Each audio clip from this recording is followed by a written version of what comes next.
pessoal, como vocês estão? Aqui é a professora Isabel Alencar e nessa aula nós vamos falar sobre o sistema respiratório, um dos conteúdos dentro de fisiologia humana. Entre os objetivos dessa aula podemos destacar conhecer a anatomia e a função dos órgãos do sistema respiratório, compreender o processo de hematose, diferenciar a respiração celular, tecidual, pulmonar e também a ventilação pulmonar. Mas para que estudar o sistema respiratório? Então, nós temos que lembrar que os sistemas, eles trabalham em conjunto para manter um equilíbrio das atividades e ações necessárias para que o organismo se mantenha vivo. Isso é chamado de homeostase. A gente consegue ficar alguns dias sem comer, a gente consegue ficar alguns poucos dias sem beber água, e o nosso organismo consegue buscar respostas, mobilizar moléculas para que a gente permaneça vivo durante esse tempo. No entanto, nós não conseguimos ficar mais do que alguns poucos minutos sem respirar. Isso porque nós precisamos de oxigênio na forma gasosa. Então, o gás oxigênio ele é necessário para que as nossas células consigam converter substâncias orgânicas em moléculas energéticas, a tão conhecida ATP, ou adenosina trifosfato.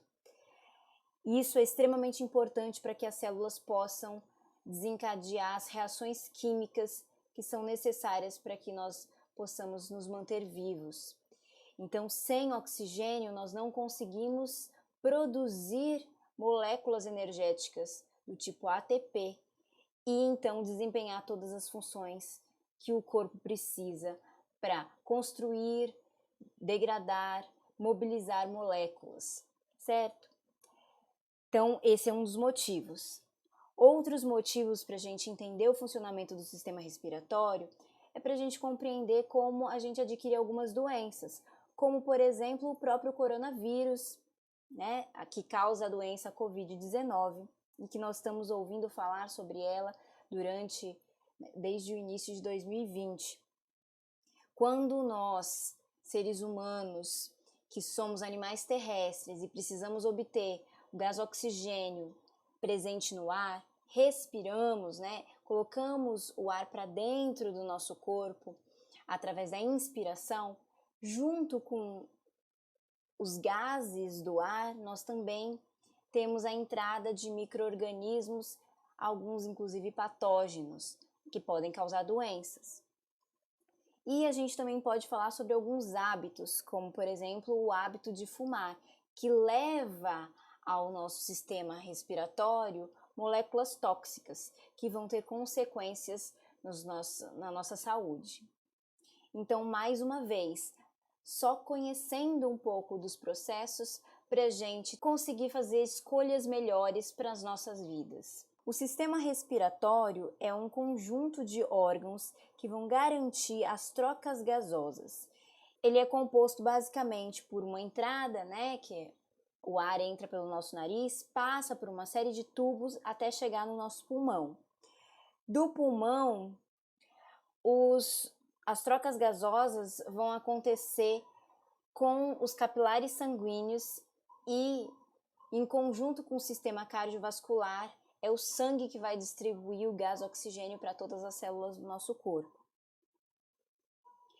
Como funções, né, do sistema respiratório, nós podemos citar as trocas gasosas em si, que é a necessidade da gente obter gás oxigênio para as reações químicas que acontecem nas mitocôndrias das nossas células. Controlar o pH do sangue, isso porque quando as células fazem as reações de respiração celular, gera-se um resíduo, e entre os resíduos a gente tem grande quantidade da produção de gás carbônico.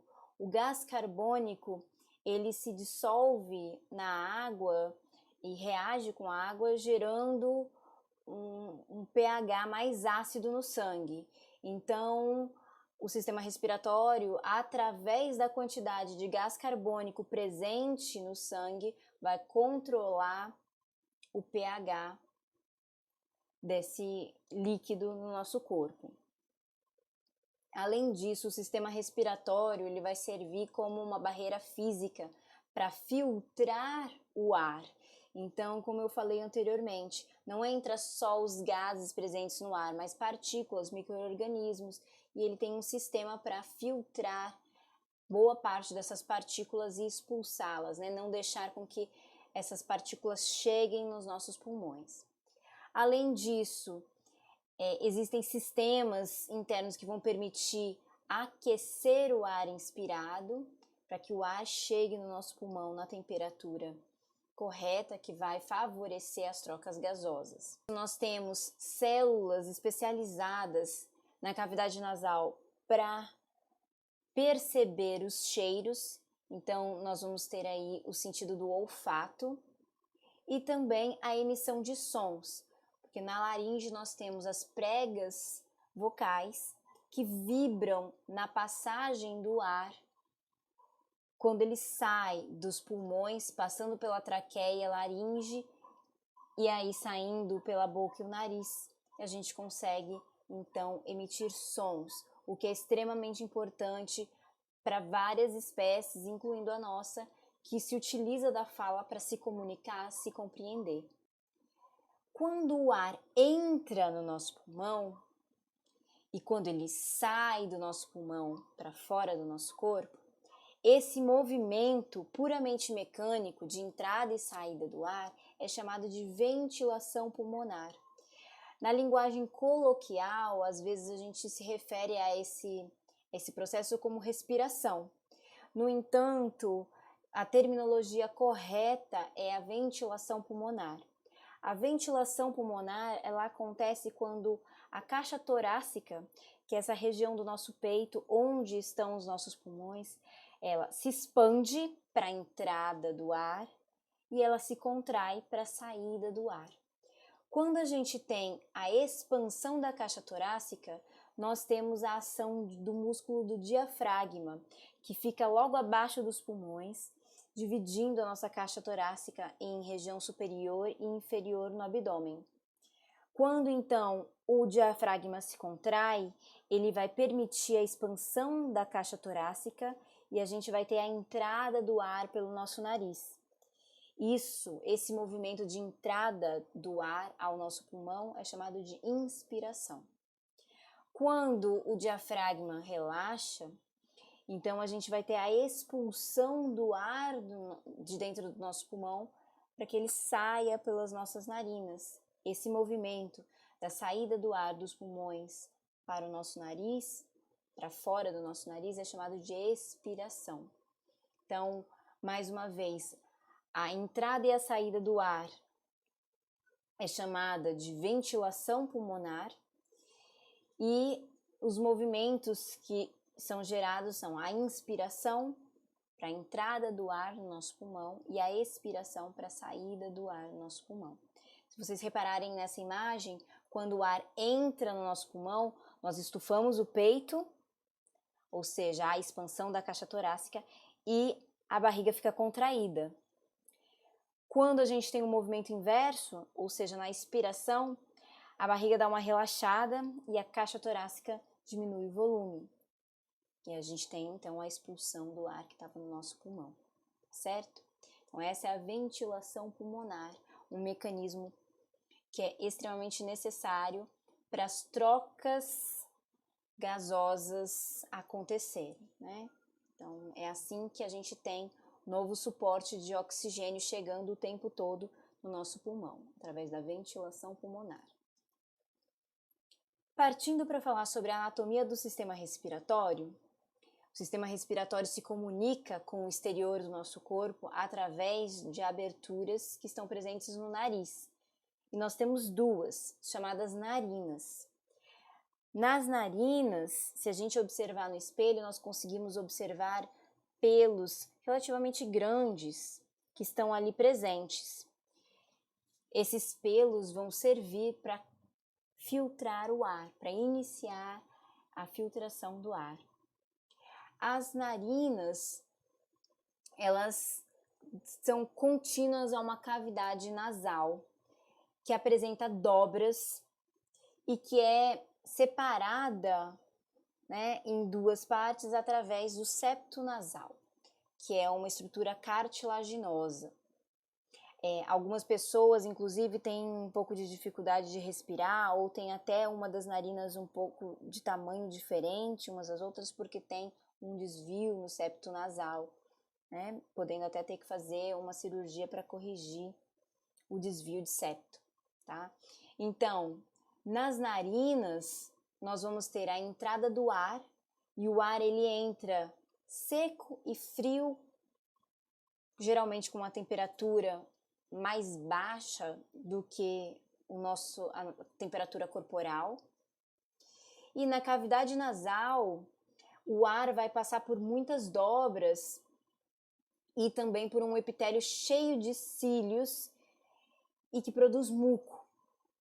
Então, o ar ele vai ser aquecido. Quando ele entra nessa cavidade, há um turbilhão que acontece do ar passando nessas dobras, o que vai permitir o aquecimento do ar.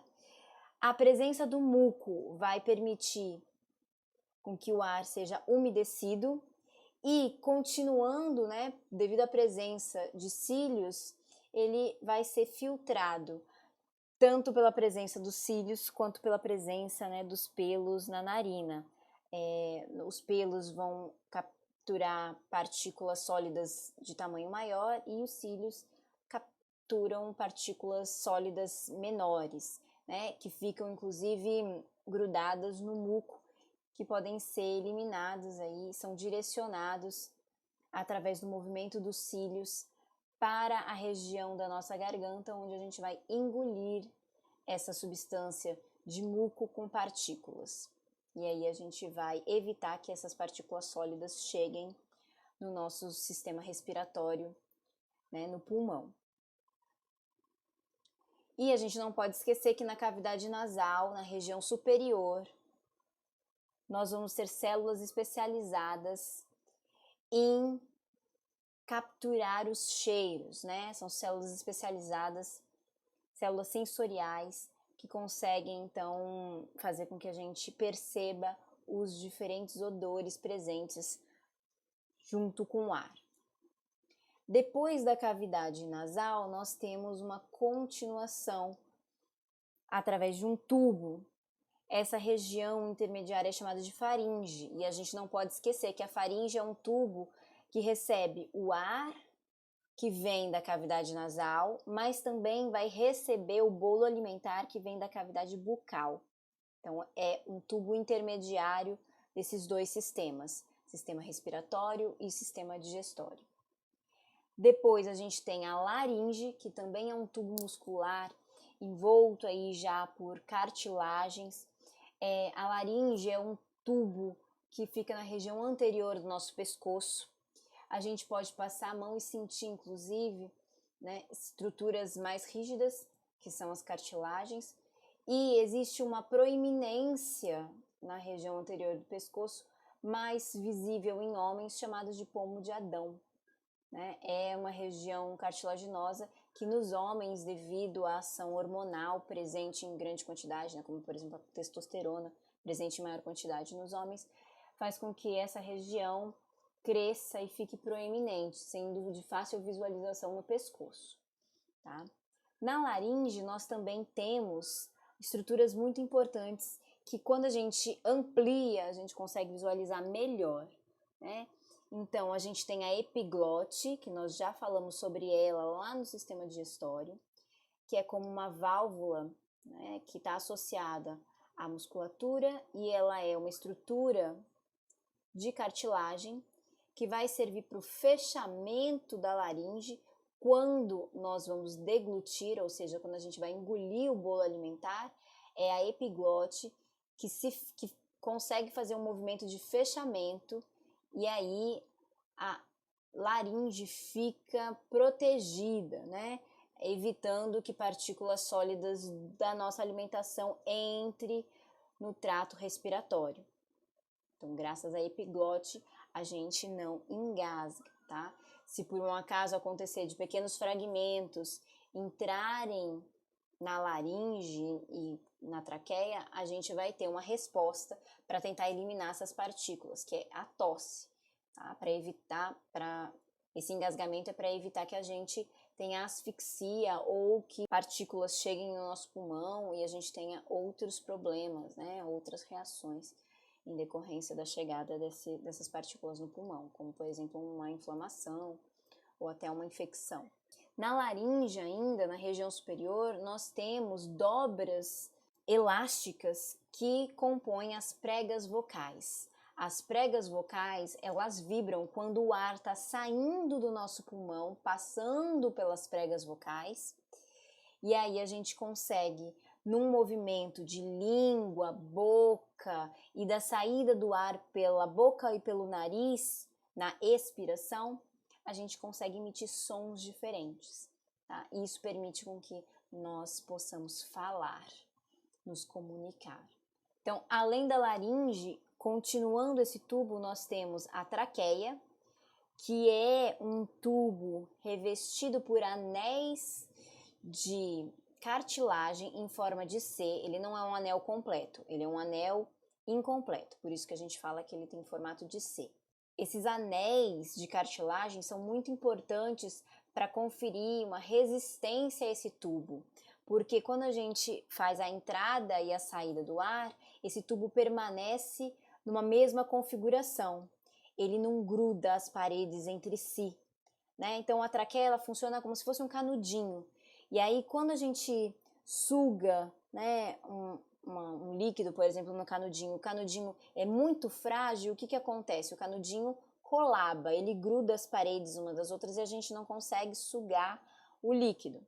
Se a traqueia não tivesse essas estruturas mais rígidas, esses anéis cartilaginosos, as paredes poderiam colabar, grudar umas nas outras e a gente não conseguiria fazer a entrada e a saída do ar no sistema respiratório. Tá? Então, por isso a traqueia é um tubo com anéis cartilaginosos muito importante para que a entrada e a saída do ar aconteça.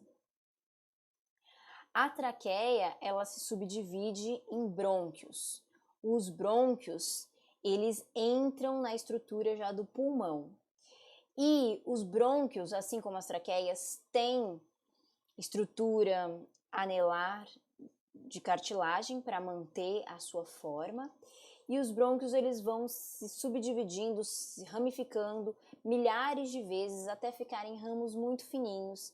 E esse conjunto de ramos, né, chamados de bronquíolos, os bronquíolos todos formam o que a gente chama de árvore respiratória, tá?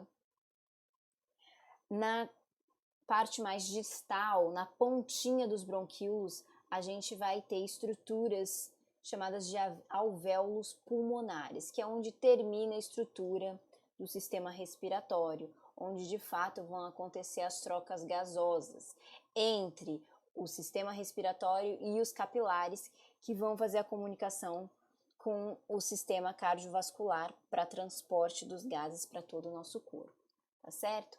Então, no nosso pulmão, que é uma estrutura esponjosa, nós vamos encontrar internamente os brônquios, que é a ramificação da traqueia, e os bronquíolos, que são infinitas ramificações dos brônquios, e que vão terminar em alvéolos pulmonares.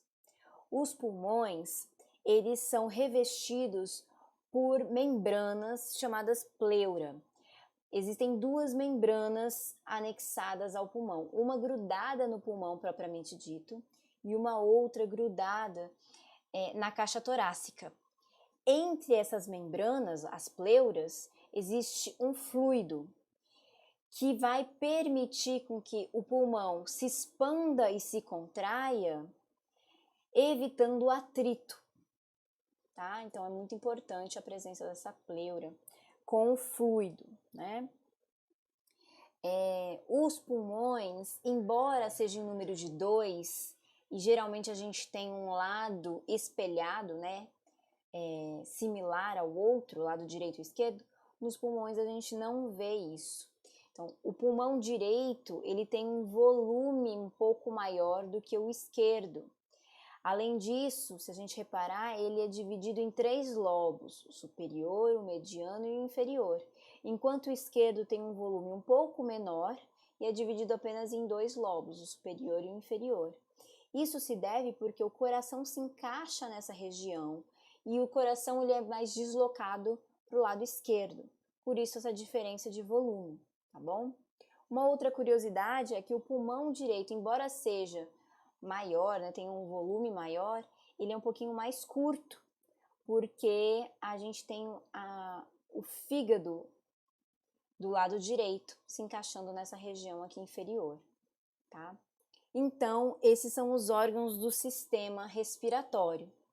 Basicamente, as trocas gasosas ocorrem nos alvéolos pulmonares. Então, agora a gente vai observar os alvéolos pulmonares em destaque. Os alvéolos pulmonares são pequenos sáculos que lembram aí cachos de uvas na porção final aí dos bronquíolos.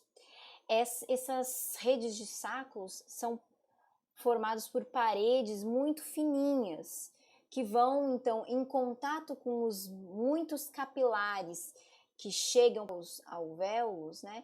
Vai acontecer as trocas gasosas. É importante dizer que nessa região, nesses sáculos, né, a gente vai ter o ar presente. Então, por isso que ficam esses sáculos, que vão ficar preenchidos por gases, tá? A gente tem nos brônquios e na traqueia e na laringe um tecido de revestimento que tem células que vão produzir muco e um tecido epitelial ciliar. Na entrada do ar, a gente não pode esquecer que chegam partículas sólidas, às vezes até patógenos, e no muco eles ficam retidos e com o movimento ciliar, essas partículas elas são varridas em direção à nossa faringe. Quando atinge a nossa faringe, o muco cheio de partículas pode ser então deglutido e evita com que essas partículas sólidas cheguem nos alvéolos pulmonares, certo? Então, nos alvéolos pulmonares é para a gente ter só gases e a gente tem aí milhares de capilares nessas regiões com paredes bem fininhas, permitindo as trocas gasosas. Se a gente olhar só um desses sáculos presentes nos alvéolos, a gente vai ter aí uma parede muito fininha em contato com vasos sanguíneos. Os vasos sanguíneos chegam aos alvéolos ricos, né, em gás carbônico, então é o que a gente chama de sangue venoso, e ele sai do alvéolo rico em oxigênio. Isso porque com o ar presente no alvéolo, a gente vai ter difusão, tem grande quantidade de oxigênio dentro do alvéolo, então é um movimento natural e sem gasto de energia. Ele passa do alvéolo para os capilares. Vai ser então capturado pelas hemácias, que são as células do sangue capazes de transportar o oxigênio. Além disso, né, no sangue aqui que chega, vai ter no plasma e nas hemácias grande quantidade de gás carbônico. E aí é um movimento natural de eliminação desse gás carbônico, onde ele está mais concentrado. Então ele sai dos vasos capilares, onde ele está em grande concentração, e entra nos alvéolos, nesses sáculos, também sem gasto de energia, tá? Então, essa troca gasosa que ocorre entre os alvéolos pulmonares e os vasos sanguíneos, os capilares presentes nesses alvéolos, é chamada de hematose, tá? Então, são 2 processos que acontecem ao mesmo tempo, ambos por difusão, ou seja, um processo sem gasto de energia. Há a entrada do oxigênio nas hemácias, por diferença de concentração, e a saída do gás carbônico das hemácias para os alvéolos. Essas trocas gasosas são chamadas de hematose.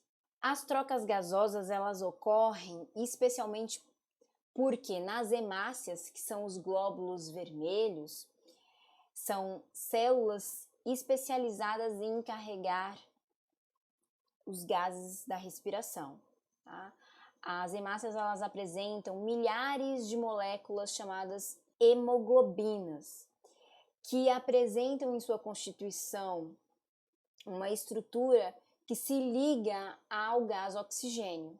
Então, quando a hemácia chega nos capilares, lá dos alvéolos pulmonares, a hemoglobina, ela se liga ao oxigênio, formando um complexo que a gente chama de oxihemoglobina, que é a hemoglobina rica em oxigênio.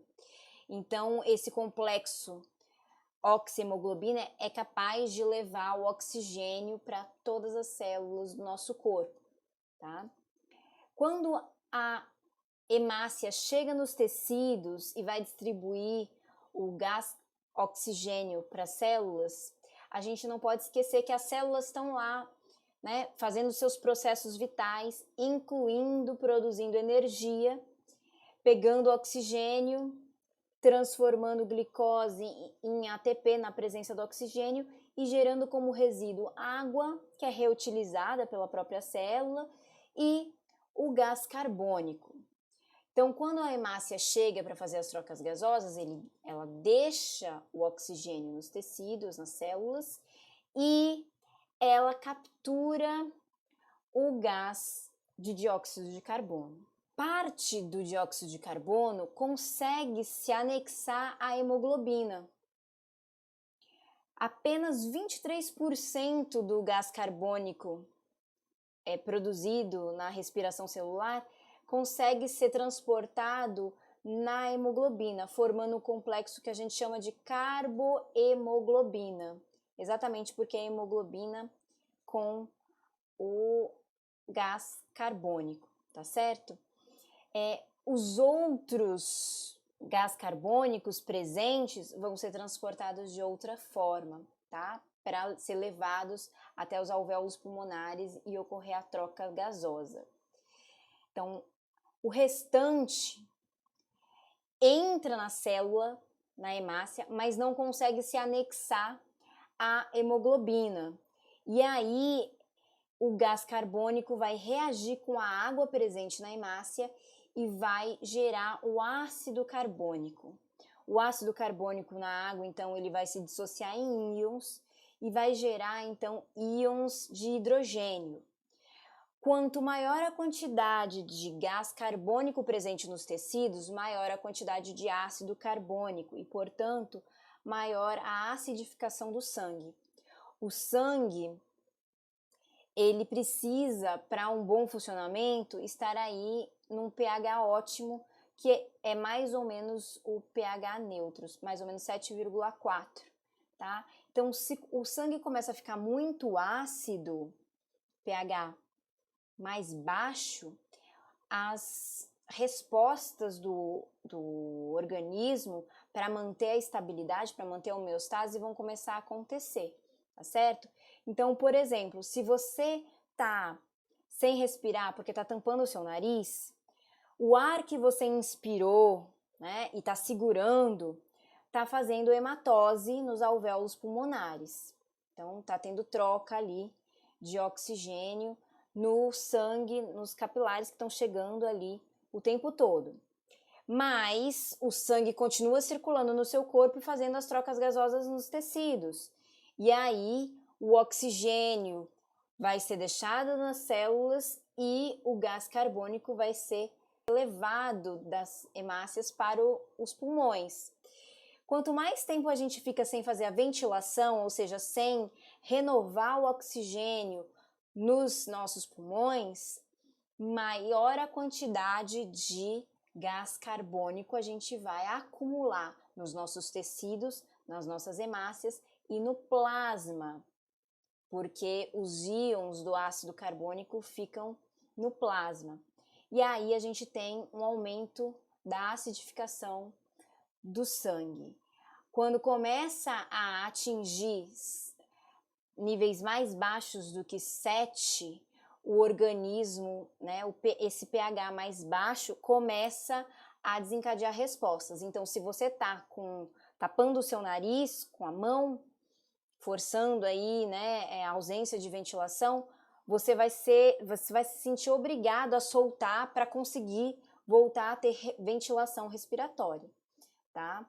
Se você tiver debaixo da água, ou se você continuar, né, segurando, você pode ter uma outra resposta, que inclusive pode causar o desmaio. Se você estiver num ambiente onde a ventilação respiratória não pode acontecer de maneira satisfatória, ou se não tem elementos para que ocorra a ventilação respiratória com quantidade de oxigênio necessária para as trocas gasosas estabelecerem novamente todo o processo normal do organismo, então você pode ter desmaios e pode até morrer, tá certo? Então, o nosso organismo, ele age com respostas para tentar sempre manter você vivo, tá? Por isso que a gente não consegue ficar muito tempo sem respirar e rapidamente a gente tem respostas para voltar a fazer ventilação.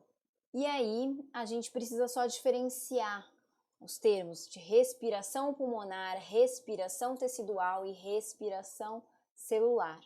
Não esquecendo que, para que todos esses processos de respiração, que embora sejam diferentes, mas são todos conectados uns aos outros, para que eles ocorram, a gente precisa ter a ventilação, a entrada e saída do ar, que se dá pela ventilação pulmonar, a entrada de gases no sistema respiratório por essa movimentação mecânica, né, da expansão da caixa torácica, entra o ar no pulmão e a contração da caixa torácica, sai o ar do pulmão para fora do nosso corpo, tá? Isso permite a renovação do ar a cada inspiração.